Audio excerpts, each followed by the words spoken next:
Hello and welcome. Why? Sorry. What happened? I just was thinking about how you're dumb. Well, now I'm afraid to say hello. I was just giggling. I'm good. Hello and welcome back to another True Crime Tuesday. True Crime Tuesday. Oh. Hello and welcome back to another. The way I said hello. Would you like to buy some vanilla spice spritzers? Hello and welcome back to another True Crime. You sound like you're reading the news. On today's news. That's offensive. Anyways, hello and welcome. Now I'm really self-conscious of my intro. Okay. What's up, guys, and welcome back to another True Crime Tuesday episode here on Spill the Tea with B and T. I'm your host, Tori. And I'm your host, Brooke. Today we have a very interesting and unsolved true crime case for you guys, the Oklahoma Girl Scout murders. This episode does contain graphic descriptions of murder and sexual assault on minors. If this topic disturbs you, please click off and wait for future episodes. With that being said, let's begin with the case. Dun dun! There's nothing more tragic in this world than the loss of a child, especially when it's to such a heinous crime. There is something about the case that we'll be talking about today that leaves people in shock still to this day. This case begins on June 12, 1977, when a busload of local Girl Scouts entered the grounds of Camp Scott, which was founded in the Ozark Hills of Oklahoma in 1928. Camp Scott was a camp designed to give girls ages 8 through 18 the opportunity to spend their summer outdoors, building bonds and friendship with other girls and local Girl Scouts. Brooke, were you ever lucky enough to go? I don't know if I'd say lucky enough. Did you ever get to go on like a sleepaway camp? Because I can tell you my parents were very strict, as you heard in other episodes, and they would have never let me do that. I went to one sleepaway camp as a kid, and I had to beg my parents for weeks to let me go. It was a church camp, and it wasn't easy convincing. It took weeks and weeks of me trying to convince my parents. I went, and I wish I would have stayed home. Mom, can you please let me go to this camp so I can get closer with Jesus? Please. No, I'm going to be honest before we get into this case. Every time I think of any kind of camp, I think of Crystal Lake. Camp Crystal Lake. I know that's really terrible, but anytime I think of like going camping, even to this day, I'm like, people want to tent it? Nope. Camp Crystal Lake. I know where Jason lives.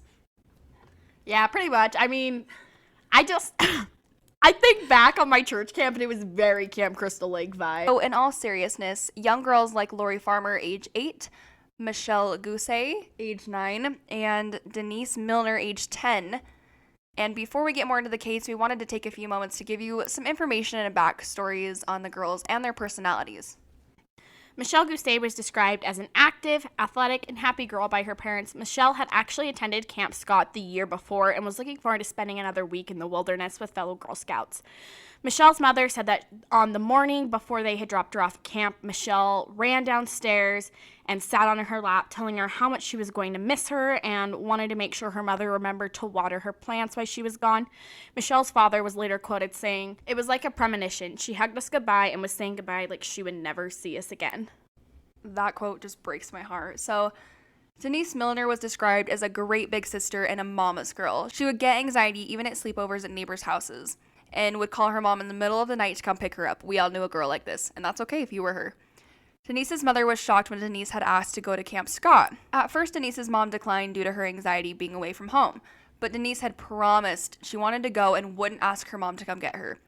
Reluctantly, Denise's mother gave in, but the night before camp, Denise began to get anxiety and wanted to back out. Denise begged her mom not to make her go, but her mom had decided to put her foot down and leveled with Denise.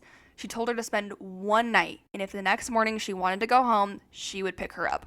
My sister was this girl. I remember her begging my mom to go to sleepovers, and my mom, she would be like, "No, because all you're going to do is call me at 2 a.m. crying, wanting me to come get you." And I mean, this lasted until she was junior high, like 14, 15, and I don't know, it just breaks my heart because when I hear stories about this, like I imagine my little sister, and if something this horrible would have happened to her, like it breaks my heart. Yeah, my brother actually, he's 12 now, and he even gets really bad anxiety sleeping at my house. He just doesn't like to be away from home. He doesn't like to be in unfamiliar places. It's totally normal. I was one of those girls, though, that I would stay away from home for a week. I would sleep at my friend's house for a whole year if I could. Lori Farmer was described as adventurous and wanted to do everything that the big girls were doing. Despite her age and being the youngest camper, Lori had begged her mom for months to go to Camp Scott. Her mother was hesitant due to her age, but eventually had gave in to Lori's constant begging to go to camp. Lori had wanted to attend 2 summer camps that year, one being Camp Scott and the other being a YMCA camp. She had no preference on which one to go to, so her mother decided for her. Her mother was later quoted saying, "I decided for her. I also decided which weeks of camps to send her to, and I will have to live with that for the rest of my life." As a parent, I literally couldn't even imagine having that kind of thought, and everyone always is going to have that kind of guilt in that situation. Whenever you lose a loved one, you're going to always say, I should have done this, or I could have done this, or, there's always going to be that guilt. But so unfortunately, this would be the girls' first and last night at camp. The girls had been divided into 8 tents on the campground. Cabins 1 was for the camp counselors, and cabin 2 through 8 were for the campers. Michelle, Denise, and Lori, and a 4th fellow girl named Angela had been assigned to tent 8. Camp counselors had removed Angela from tent 8 when a spot opened up in another tent with the original group she came with. Angela says to this day she can't figure out why she was the one that was spared. And I do want to point out, I, as a parent, would not be okay. And I know this was a different time, this was a long time ago, but I would not be okay with my child sleeping in a tent alone, without any adults, in a tent, in the wilderness, not even just for creepy, scary predators, but bears, any kind of something happening. What if one girl breaks her leg and can't get to help? I would never be okay with that. Not only that, Tori's talking about bears, predators, whatever. I am one of those kids that I have horrible, horrible allergies. I mean, to the point that when I go up camping, there's times where I literally damn near overdose myself on allergy medications to the point because I can't breathe, I can't do anything. And I know I am a worrywart through and through. I'm constantly thinking of 80 of the bad scenarios before I, think of one good scenario. But that's just something I think about is what if something happens and there's not someone to get to that, your child fast enough. And tent 8, so like I said, it was tents 1 through 8. Tent 1 was for the counselors. Tent 8 was the farthest away from the counselors. So those 3 girls were literally the farthest away from the counselors. And I mean, like Tori said, I know it's a different time now, but call me a worrywart, call me, crazy, whatever you want to say. But my kids will never. You want to go camping? We'll go up with grandma and grandpa, but you're not going up with people I don't know. Especially at ages like 8 through 10, that's to me very, very young. Like I said, it was a different time, but that's a really, really young age. So 2 months before the girls had arrived at Camp Scott, another group was there on a youth trip, and the camp was ransacked. One of the counselors had found a note in an empty donut box that read, "We are on a mission to kill 3 girls in tent 1, and a hand-drawn stick figure man hanging from a tree with a rope around its neck." The note was dismissed and thought to be a joke, so nobody reported it. Once again, a little side note, I would want as a parent, and I would hope as a parent, or just even a person as another camp counselor, that you would give me this information before. Even if they think it's a joke, like bomb threats at school. They don't necessarily know it's true. They have no concrete evidence, but they're going to lock it down and they're going to inform everybody and their parents. And as a parent, or even as a counselor, I would want to know the stuff that's been going on before, of course. If your safety is possibly at risk, whether you think it's a joke or not, or whether you take it serious or not, that's information you should have. So on their first and last night at camp, a thunderstorm had rolled in about 6 p.m. and the girls ate dinner in the mess hall and then reported to their tents. With not much to do, the girls decided to write letters to their families back home. Michelle's last letter read, "Dear Aunt Karen, how are you? I am fine. I am writing from camp. We can't go outside because it's storming. Me and my tent mates are in the last tent on our unit. My tent mates are Denise Milner and Lori Farmer. My room is shades of purple. Love, Michelle." Lori's last letter read, "Dear Mom and Dad and Misty and Joe and Chad and Kathy, we're getting ready to go to bed. It's 7:45. We're at the beginning of a storm and having lots of fun. I have met 2 new friends, Michelle Gousset and Denise Milner. I'm sharing a tent with them. It started raining on the way back from dinner. We're sleeping in cots. I couldn't wait to write. We are all writing letters now because there is hardly anything else to do. Love, Lori." Now, this next letter will literally send chills up your body because when I read it, I mean, it broke my heart and it just made me sick. Denise's last letter home read, I don't like camp. It's awful, and the first day it rained. I have 3 new friends named Glenda, Lori, and Michelle. Michelle and Lori are my roommates. Mom, I don't want to stay at camp for 2 weeks. I want to come home and see Cassie and everybody. Love, your loving child, Denise. Honestly, knowing what happened to those girls and hearing that letter, it breaks my heart, to say the very least. So you can imagine wanting your child to go home and you left them there, and the guilt she must live with every day is probably overwhelming. Obviously, there's no way for her parents to know Denise wanted to go home. She wrote the letter about 7:45, 8 o'clock, and she would never be heard from again. But honestly, it really does break my heart, like I said. And yeah, it's just a very ominous feeling to it. I mean, to get that letter in the mail must have just, broken her heart. And I don't know if it was, received, police had found it. I couldn't really find much information, or if it got to her weeks later in the mail. I don't know what happened, but all I can imagine is that pit in your stomach knowing that's the last thing that your child felt. Yeah, and like I said in the beginning, whenever something like this happens, you feel so much guilt. I can just imagine that being so much more adding on top of that. And it's so horrible because, like we said, there's nothing that she would have known or no idea. No one would think that this would ever happen to their child in a million years. But it really is just so tragic. So what happened next is even worse. Camp counselors and other girls were quoted saying they heard strange noises throughout the night, but for some reason it wasn't looked into. And I know that if I was in charge of 27 children's lives, you could bet your ass that I would be looking into every sound, every flash of light, anything, because you're in charge of those girls, whether they get home or whether they don't. That is your job. That is what you're being paid to do. And not even, if you think about it, money, that's on you. I know that if I was babysitting someone or I was in charge of a girls' camp, if something happened and it was my fault, I would not be able to live with myself. But I guess that's just looking in hindsight, right?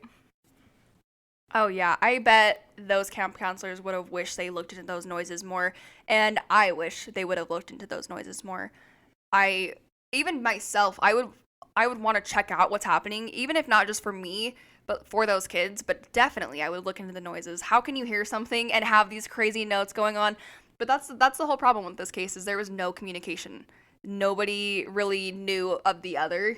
It was so many separate incidences. If they had known about the letters and the crazy things that had been happening and then hear strange noises, I feel like this would have all maybe went very different, but we'll never know. So at some point before 10 p.m., a camp counselor sees a light moving north towards the camp. Camp counselors did a small check and felt that everything was okay and went back to bed. Around midnight, a group of noisy campers who snuck out of the tent were escorted back to their tent, which was tent 6, only 2 tents away from the girls in tent 8. At about 1:30, the same counselor that took the girls back to the tent shined her light in the window and shouted at the girls to stop. At this time, she hears what she described as a strange sound coming from behind the tents. She described it as a low, guttural sound, somewhat like a frog or a bullhorn. And she decided not to check it out. So when she shines her light towards the sound, it stops. So she didn't do any further investigating, and the girls just went back to bed. As a parent, let me tell you that if this came out in reports weeks later, I would be angry is not even a good word to describe how I felt while reading this case. Like, these aren't even my girls, and I'm like, what the hell were you doing? Explain. And why would you not look into that more? No one understands why you wouldn't look into that more. I'm sure no one can relate to that, and I'm sure that's one of her biggest regrets, especially, like you said, hindsight, looking back at this. I'm very certain that she probably wishes she would have looked into it. Around 3 a.m., there are 2 different reports that say fellow campers were saying that they were woken up by weird noises. One of them said it was a scream, and the other girl said it was crying out for her mother. And at the same time, someone is reaching into tents and stealing items, such as purses, and even weirder items were stolen were prescription glasses. The last report was from the girls in tent 7, who said the tent flap was pulled back and a man shined a light into the tent and then closed it, moving to tent 8. And all of these are different reports that nobody looked into. I mean, these poor girls and these poor parents that had to hear this and, I mean, just feel that, like, why was my kid not a priority to you? I think that's definitely one of the saddest parts of this is, all of these things that lined up and all of these things that were happening. We keep saying over and over, how did all of these things happen and no one looked into it? No one investigated, no one checked it out. Everyone just brushed it off and didn't take it seriously. And, we may never know if that could have been a huge turning point and maybe could have saved these girls' lives. So to me, I think one of the saddest parts is the girl who was crying for her mom. Like I said a million times, I'm a mom, and that makes me sick to my stomach to even think about my child or anyone else's child feeling like that. And no one knows who it was for sure, but all I can think is, like we mentioned earlier, that everyone was quoting Denise as a mama's girl. So, I mean, I know I'm a mama's girl through and through. Still, at 23, if something goes wrong, my mom is the first person I call. And all I can think is, God, that was her last feeling was, I just want my mom to pick me up. I just, I want to go home. So the next morning, Carla Wilhite, a camp counselor, woke up at 6 a.m. so she could shower and be ready before the girls woke up for the day. On her way to the shower, she noticed something at the fork of the trail. She at first thought it was a forgotten luggage, but realized it was the body of a girl, lying face down and naked from the waist down. This body was later identified as Denise. She had obvious head injuries and her hands were still tied behind her back. Shortly later, the bodies of Lori and Michelle were discovered by Richard Day, who is the director of Camp Scott. Lori and Michelle were discovered naked from the waist down, partially in sleeping bags, and they also had some pretty severe wounds. Barbara Day, a co-owner of Camp Scott and wife to Richard Day, calls the police. While camp counselors were told to manage the other Girl Scouts and keep them away from the crime scene, they didn't want the girls to witness what had been done to their fellow campmates. The other girls were loaded into buses and bused back to Tulsa, where their parents had all been contacted and told to be at the bus station where they had told there was an accident. Not told of the gruesome attacks or that 3 girls would not be returning home. One by one, camp counselors had called the girls' names to unload the bus and reunite with their parents. Until all the girls had been called except for Michelle, Lori, and Denise. The parents waited as our little girls never got off the bus. A heartbreaking shot for the parents, who not only had to watch the other children run into the arms of their families while they would never be able to hold their daughters again. And just, Tori, like we mentioned earlier, you're a mother. Could you imagine, how would you even handle that? These parents were upset, and in my opinion, rightfully so. I mean, what do you think, coming from a mother's perspective? And this is just my opinion, but honestly, I would be livid, and I'm sure a lot of people would be livid. It would be so many mix of emotions of being upset to being sad and being confused. Like, I think of this all the time when I see these cases of, these kids that never come home from school, or what do you think? Like, I can't even wrap my head around the idea of it, but I just know that I would be pissed. I would be like, where's my kid? I would be sad. Like, is something wrong? What's going on? I would be feeling so many different things, but I can't even imagine the horrible feelings and emotions you must be going through in that very moment. So by 8 p.m. on June 13th, Sheriff Glenn Weaver knew that this was a job too big for his team and would need help from the Oklahoma Bureau of Investigation. Highway Patrol Officer Harold Berry was the first on site, and he had been quoted admitting that he swept the area around the bodies and kept it clear of any crime scene contamination, but the surrounding areas had not been kept as clear.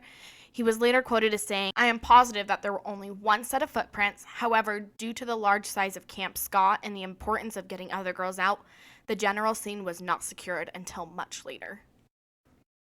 Upon investigation of the crime scene, investigators believed that little Lori and Michelle were beaten to death inside of their tent based upon the blood splatter on the walls and floor, and sadly, they were both sexually assaulted. The killer had tried to clean up the scene using a bed sheet, but did a horrible job and left a footprint of a men's boot size 9.5. No fingerprints were found. Denise, however, had a much more gruesome death. Which is so strange to me. Why did he single her out? Was it because of her age? Because she was older and bigger and put up a fight? Or, this may be very controversial, but she was the only African American at Camp Scott at the time. And obviously she had a much more gruesome death. I mean, not saying that the other two deaths weren't gruesome, but the fact that they had dragged her out, and I mean, they really put this girl through the ringer. I also don't know, and I don't think we'll ever know. And Denise had been found with a pre-made gag inside of her mouth, and her attackers either forced her to walk where she was later killed or carried her over there. She was also beaten, sexually assaulted, and also had been strangled to death, unlike Lori and Michelle. It appears that these attacks had been planned in advance. I mean, the pre-made gag, the notes that were found at Camp Scott weeks prior, and he even brought a pair of nylon tights and a roll of duct tape to use to bind the girls. Definitely sounds premeditated to me. The autopsy would later show that the girls all had traces of semen left, and a red flashlight was later discovered. Do you think that this could be the flashlight that they had seen moving around earlier? Oh, definitely. It makes sense. It appeared that more than one weapon had been used in the attacks, and 2 different knots had been tied. It wouldn't be long until investigators discovered that the rope and tape had recently been stolen from a local farm about 1 mile away from Camp Scott. Farmer Jack Schroff had an alibi for the night of the murder and also passed a voluntary lie detector test. A couple of days into the investigation, officers and investigators had already eliminated some main suspects, and Sheriff Weaver had one more person of interest. A local Cherokee Indian named Gene Leroy Hart, who had been on the run from local law enforcement after escaping Mays County Jail just 4 years earlier, and was also last known to be in the Ozark area. Gene Hart's criminal past had severely damaged his reputation. He was on the run from law enforcement after he was convicted of kidnapping and impregnating 2 women from a nearby club in 1966. The women were bound with duct tape and rope. Like the Oklahoma Girl Scout, he also used prescription glasses while driving. After the rapes, he had attempted to kill the girls by duct taping their noses and mouths and leaving them to die in the woods. Luckily, both victims survived these brutal attacks, and one victim later described him as being, quote-unquote, incoherent during the attacks and making growling/grunting noises. Gene vanished while being on parole for the attacks and was arrested a second time for burglary. If it's not scary enough to be attacked, could you imagine being attacked by someone making those kinds of inhuman noises? Well, and remember earlier when the girls, or the camp counselor had said that there were these strange noises, almost like a bullfrog or a bullhorn, like the low, like grunting noises. So I'm like, I'm going to go ahead and take a leap and say it's not a coincidence. So Gene Hart had actually pled guilty to both of the rapes of the women and burglaries, and he was sentenced to 305 years in prison.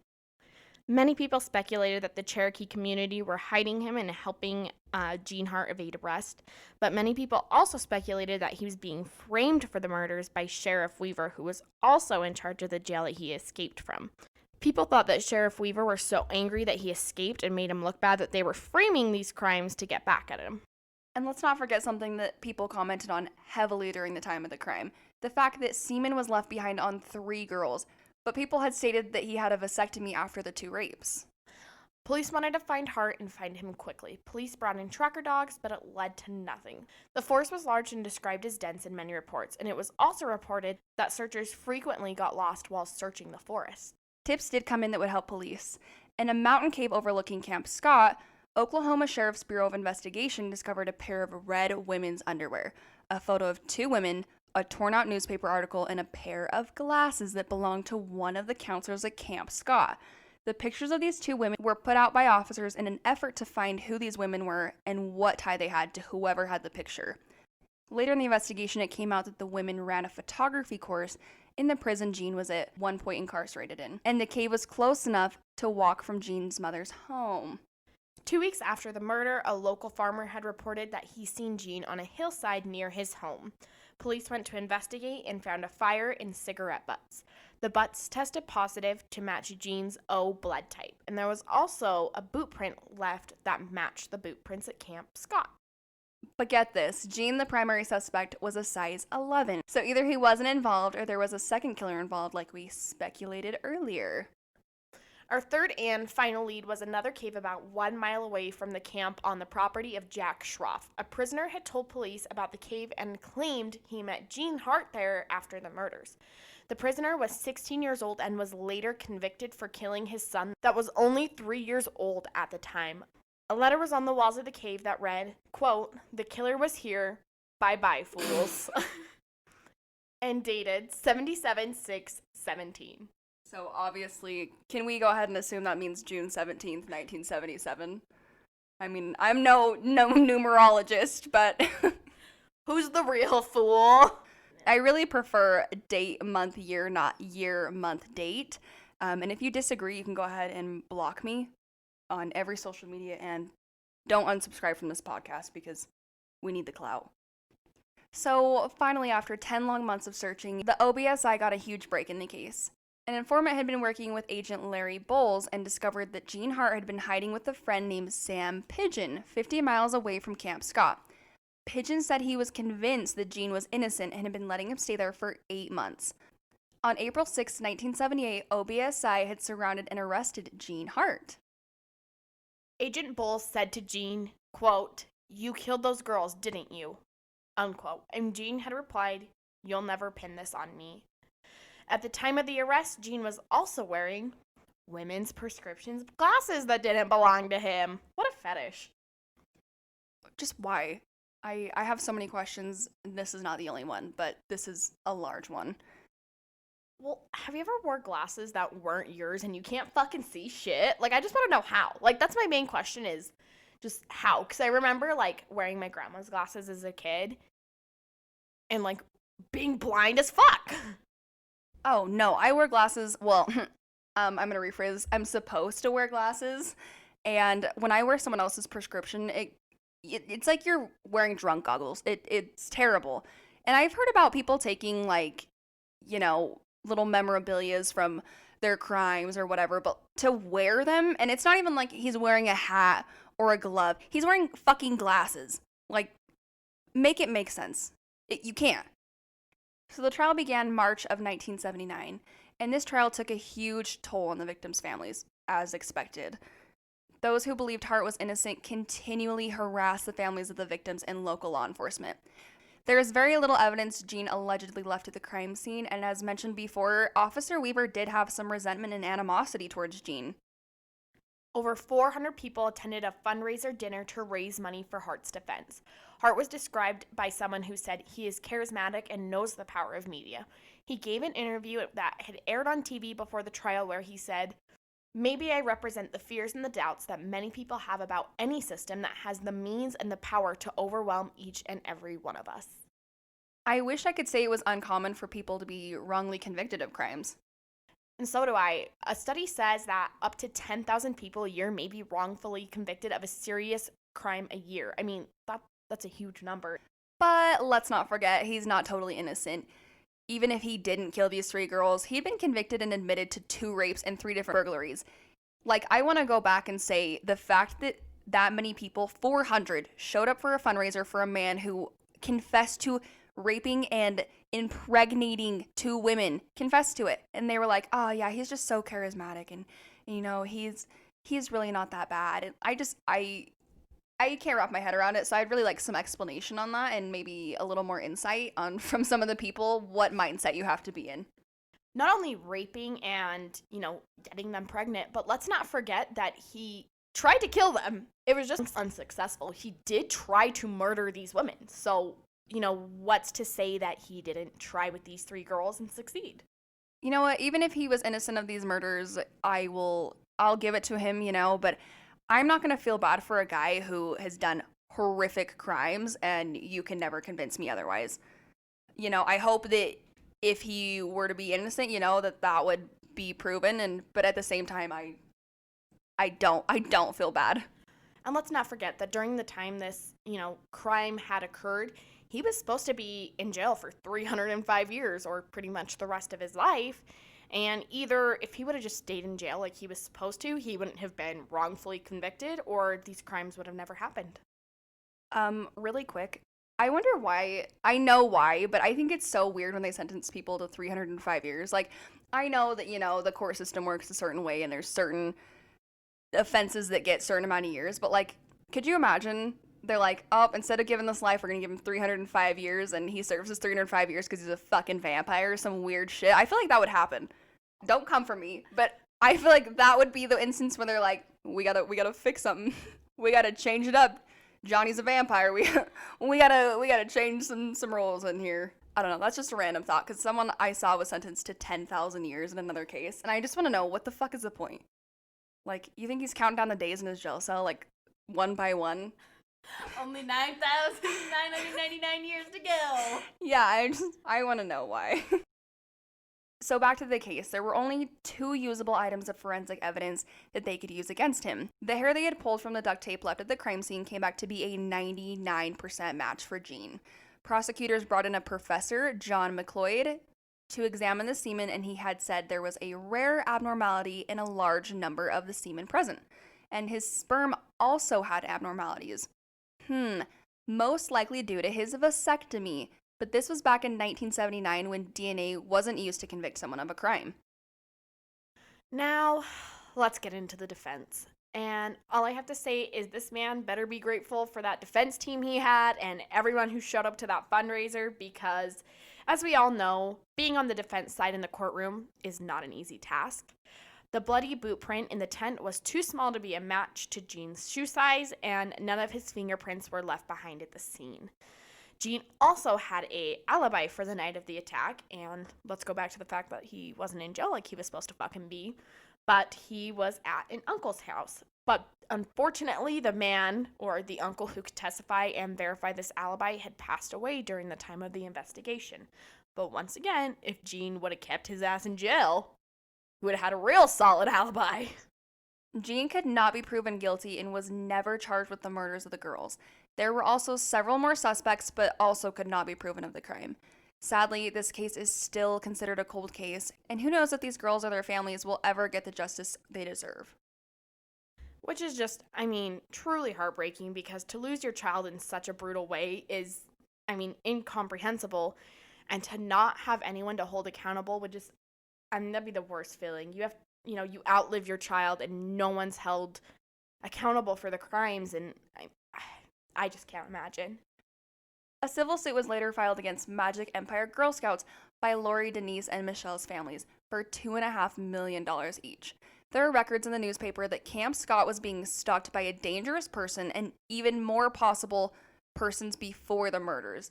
And in no point during this time there was any law enforcement called or any charges made to improve the safety of the campers to come. And like we said, the lack of communication in this case and between counselors and just throughout the camp and to parents and just everybody in general may be a large contributing factor to the girl's death. And it gets even worse from there, because somehow the family lost the civil suit. And just like us, you're wondering, how the fuck? Former camp counselor Constance Cunningham testified that in the summer of 1971, she had spent the night, quote unquote, huddled inside a tent with 4 girls and a gun. She said that she did this because a strange man had entered the tent the night before, and an article came out in the Oklahomian that stated, during her 2 years as a camp counselor,